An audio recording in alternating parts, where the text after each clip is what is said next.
जगातील सर्वश्रेष्ठ घटनेचे शिल्पकार महामानव भारतरत्न परमपूज्य डॉक्टर बाबासाहेब आंबेडकर यांच्या 59व्या महापरिनिर्वाण दिनानिमित्त डॉक्टर बाबासाहेब आंबेडकर प्रतिमेस विभा मोरे, आराध्या वृषाल पाटील, विनीत मोरे यांनी पुष्पहार अर्पण करून अभिवादन केले। या कार्यक्रमाचं आयोजन महाराष्ट्र प्रदेश काँग्रेस कमिटीचे अनुसूचित जाती विभाग उपाध्यक्ष नंदकुमार मोरे यांनी केलं होतं।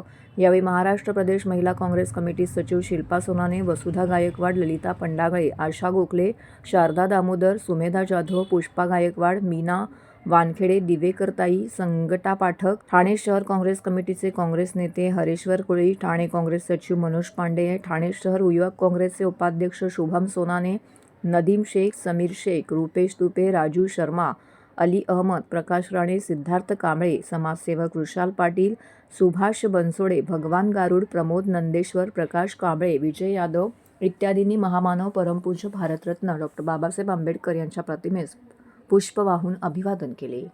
घटनेचे शिल्पकार महामानव भारतरत्न परमपूज्य डॉक्टर बाबासाहेब आंबेडकर यांचा 69वा महापरिनिर्वाण दिन आज देशभर जगभर साजरा होत आहे। आम्ही ठाण्याच्या तलावपाळी येथे आज महापरिनिर्वाण दिन साजरा करत आहोत। या प्रसंगी ठाणे शहरातील विविध समाजसेवी संघटना, महिला बंधू भगिनी सर्वजण या ठिकाणी जमलेलो आहोत आणि या ठिकाणी बाबासाहेबांना आम्ही अभिवादन केलेलं आहे, संविधानाला अभिवादन केलेलं आहे। जय भीम, जय भारत।